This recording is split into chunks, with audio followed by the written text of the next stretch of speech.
L'année 1717 marque l'avènement à Londres de la franc-maçonnerie comme lieu de sociabilité et cercle de réflexion. Elle s'ouvre alors au-delà des corporations qui la constituaient jusqu'ici. Plus besoin désormais d'être bâtisseur, tailleur de pierre ou architecte pour devenir franc-maçon. Cet essor se prolonge outre-Manche. En 1725, la franc-maçonnerie s'implante en France. Entre 1728 et 1773, le Grand Orient se structure peu à peu. Il regroupe alors les loges qui décident d'adopter un fonctionnement démocratique dont l'essence est le suffrage universel. En 1877, les loges du Grand Orient, réunies en assemblée, font évoluer leurs conditions d'adhésion. Il n'est plus nécessaire de croire en l'existence de Dieu ou en l'immortalité de l'âme pour en devenir membre. Il s'agit par là de protéger la liberté de conscience de chacun. Les francs-maçons du Grand Orient de France affirment leur ouverture à tous les progrès et la volonté de n'exclure personne pour sa croyance, son agnosticisme ou son athéisme. C'est ainsi qu'en 1905, le Grand Orient de France, avec d'autres fédérations de loges maçonniques, mène tout naturellement le combat pour la loi de séparation des églises et de l'État. 1940, la France est occupée. Le régime de Vichy interdit la franc-maçonnerie sur le territoire français. Le Grand Orient de France est dissous par décret. Les francs-maçons sont traqués du fait des idées humanistes qu'ils défendent. Le maréchal Pétain ira jusqu'à déclarer « La franc-maçonnerie est la principale responsable de nos malheurs actuels.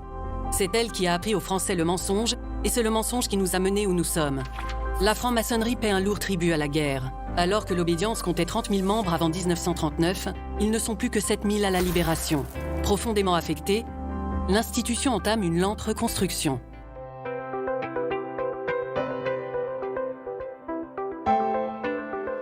Aujourd'hui, le Grand Orient de France rassemble 53 000 membres répartis en plus de 1300 loges, aussi appelées ateliers.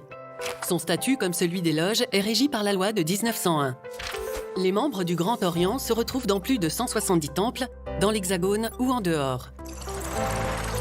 Quelques ateliers sont également implantés à l'étranger pour éventuellement y favoriser l'émergence d'obédiences amies. Là encore, il s'agit de promouvoir et défendre les principes et valeurs universelles et humanistes auxquels l'ordre est attaché.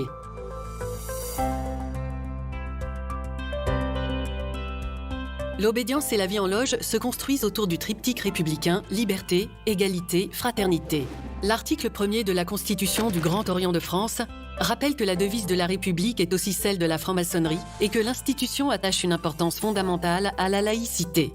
En promouvant la liberté absolue de conscience et l'égalité des droits, l'obédience œuvre pour une République toujours plus émancipatrice, plus juste et plus solidaire. Dans ce cadre, le parcours initiatique favorise un travail de réflexion sur soi et la société. Il encourage une pensée libre, dans un esprit de fraternité avec les autres membres, reconnus comme alter ego. Le Grand Orient de France organise son fonctionnement autour de quelques principes essentiels. Tout d'abord, il recourt systématiquement au suffrage universel au sein de toutes ses entités. Ensuite, les pouvoirs législatifs, exécutifs et judiciaires sont strictement séparés. Enfin, tous les mandats électifs sont limités dans le temps et leur cumul est strictement réglementé. En tant qu'obédience maçonnique tournée vers l'amélioration de la société, l'ordre soutient des actions philanthropiques au travers de sa fondation.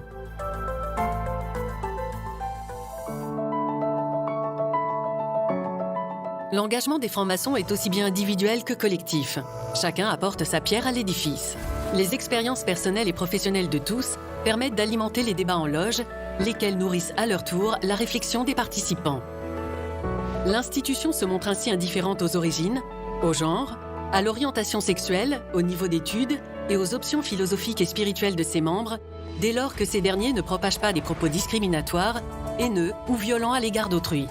Sous réserve de respecter ces conditions, chacun peut, à tout âge, devenir franc-maçon du Grand Orient de France, même s'il faut bien sûr être âgé d'au moins 18 ans. Ces dernières décennies, le Grand Orient de France s'est impliqué dans de nombreux débats de société dont voici quelques exemples. En 1967, il promeut activement le planning familial et la légalisation de la contraception. Dans les années 1970-1980, le Grand Orient lutte activement aux côtés d'autres obédiences. Pour la défense du droit des femmes à l'interruption volontaire de grossesse, pour l'abolition de la peine de mort, ou encore pour l'égalité des salaires entre les femmes et les hommes.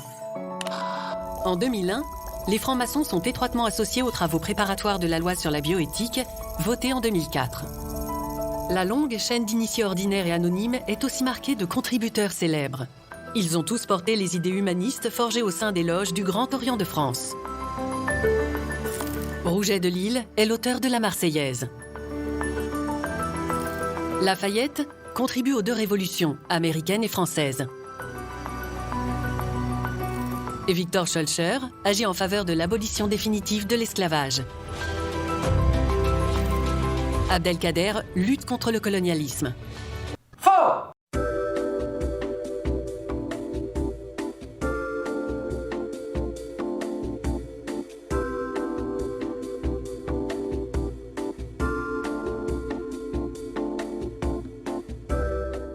Léon Gambetta pérennise le régime républicain.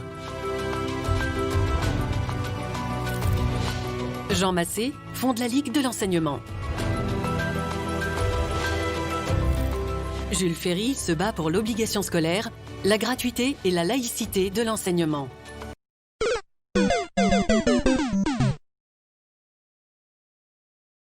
Mais ce choix crée la polémique, car l'ancien ministre de l'Instruction publique était aussi un colonisateur qui se fondait sur une thèse raciste. Il ne faut pas oublier, en sacralisant ces premiers républicains, que Jules Ferry et Paul Bert ont tous les deux été de très grands racistes.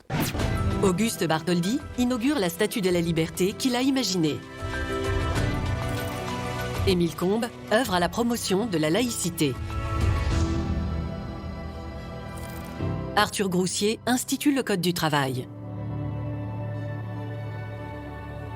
Léon Bourgeois reçoit le prix Nobel de la paix et milite pour la Société des Nations et l'impôt général sur le revenu. Félix Éboué est reconnu premier résistant de la France d'outre-mer. Jean Zay interdit par circulaire le prosélytisme religieux et l'agitation politique à l'école. Il est assassiné par la milice en 1944. Pierre Brossolette, héros de la Résistance, met fin à ses jours plutôt que de parler. Pierre Mendès France combat le colonialisme après avoir résisté sous Vichy. Henri Caillavet promeut et défend le droit à mourir dans la dignité. Depuis 3 siècles, la franc-maçonnerie intrigue et fascine à la fois. Qui sont ces frères et sœurs qui se rassemblent pour défendre les valeurs humanistes, la démocratie et la République? Le Grand Orient de France est la première obédience maçonnique française. C'est une association loi 1901 qui compte 53 000 membres, tous au service du progrès et de l'émancipation. Qui sont les francs-maçons? Quelles sont leurs motivations? Que font-ils précisément? Comment les rejoindre? Les francs-maçons sont des femmes et des hommes âgés de plus de 18 ans qui se retrouvent autour des valeurs de la République. Liberté, égalité, fraternité. Ils défendent et promeuvent les droits de l'homme et la dignité de chacun, la démocratie et la citoyenneté, la laïcité et la liberté absolue de conscience, la solidarité sociale et la défense de l'environnement. Les francs-maçons s'inscrivent dans une quête perpétuelle de progrès, de sens et d'amélioration de la société. Ils sont à la recherche d'une synthèse entre perfectionnement individuel et social de l'humanité, démarche collective et défense du projet laïque républicain. 2 fois par mois, les francs-maçons se réunissent au sein d'une loge pour échanger et réfléchir sur des sujets philosophiques, de société ou symboliques. Ces moments de sérénité permettent aux francs-maçons de se retrouver pour travailler et réfléchir ensemble. Solidarité, diversité des regards et liberté absolue de conscience caractérisent les loges maçonniques. Ces réunions de travail sont appelées tenues solennelles. Des frères et sœurs présentent après un travail de recherche personnelle leurs réflexions sur un sujet symbolique ou sociétal, choisi individuellement ou collectivement. Partage, échange et écoute rythment les débats, dans le respect de l'opinion de chacun, pour avancer vers un idéal de paix et de justice. La distribution de la parole se fait en respectant le rituel propre à la franc-maçonnerie. Il crée un cadre propice à l'écoute mutuelle et à une réflexion posée, construite et stimulée par les symboles présents dans le temple. Les temps longs nécessaires à la réflexion sont valorisés pour éviter les réactions à chaud et laisser de côté les passions et les enjeux personnels. Les francs-maçons peuvent ainsi, par la connaissance de soi et la mise à distance du quotidien, affiner leurs pensées et essayer de réduire leurs défauts. Le Grand Orient de France est adogmatique, ce qui signifie que toute opinion est la bienvenue, hormis celle contraire aux idées humanistes, en favorisant esprit critique et liberté de conscience. Depuis le milieu du 19e siècle, les membres du Grand Orient de France ont exploré de nombreux sujets de société. Ces travaux ont parfois été à l'origine de grandes avancées sociales et républicaines, comme la séparation des églises et de l'État, la liberté d'association, la laïcité, la protection sociale, les mutuelles, les congés payés, le planning familial, le droit à l'avortement, etc.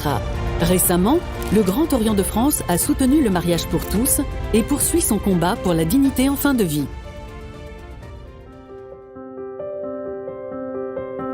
Différentes étapes jalonnent le parcours des hommes et des femmes qui veulent rejoindre le Grand Orient de France. Entrer en franc-maçonnerie est avant tout l'expression mûrie d'un choix personnel. Il s'agit d'un engagement à travailler pour s'améliorer personnellement et construire une société meilleure et plus éclairée. L'assiduité aux activités de leur loge est le premier devoir des francs-maçons. Pour être accepté dans une loge, on peut envoyer sa candidature directement au Grand Orient de France, par Internet ou par la poste. On peut également s'adresser à un franc-maçon que l'on connaît. Les loges organisent aussi régulièrement des conférences et des tenues ouvertes au public. Dans tous les cas, il faudra expliquer par une lettre les raisons de ce souhait et y joindre une description de son parcours personnel. Le processus peut être long et il faut savoir être patient. 3 membres de la loge entrent d'abord en contact avec le candidat pour discuter de sa vision de sujets politiques, philosophiques, éthiques et sociaux, pour cerner sa personnalité et pour comprendre son engagement dans la vie de la cité. Ensuite, le candidat est invité dans la loge pour répondre à quelques dernières questions. À l'issue de cette rencontre, les membres de la loge votent pour décider ou non de l'initiation du candidat. Si le vote est favorable, le postulant devient franc-maçon lors d'une cérémonie d'initiation, première étape de sa vie maçonnique. D'abord apprenti, le nouveau franc-maçon est en position d'écoute et de compréhension afin d'éveiller sa conscience. Il évolue avec le soutien d'un membre de la loge, spécialement chargé de son instruction maçonnique. Il peut également compter sur l'aide de l'ensemble de ses nouveaux frères et sœurs. Il devient ensuite compagnon, il peut alors prendre la parole lors des tenues et visiter d'autres loges que la sienne. Plus tard, il accédera au grade de maître qui l'engagera à prendre une part active à la transmission et à l'organisation de la loge, puis, s'il le souhaite, de l'obédience. Devenir franc-maçon, c'est donc être continuellement en recherche de sa propre amélioration au service du progrès de la société. Il s'agit d'un engagement personnel fort qui exige une réelle assiduité, une réflexion approfondie et sincère et un travail régulier. Être franc-maçon ne correspond pas à un statut, mais à une activité et à un devoir, celui d'être impliqué dans la vie de sa loge. Frères et sœurs se retrouvent pour réfléchir ensemble sur des sujets symboliques ou sociétaux et produire des travaux de réflexion collective. Les rituels maçonniques constituent un cadre propice à l'écoute mutuelle et à la liberté absolue de conscience. Par leur engagement et leur intérêt pour les enjeux de société, les francs-maçons du Grand Orient de France travaillent à porter haut les valeurs de la République et à construire une société libre et humaniste.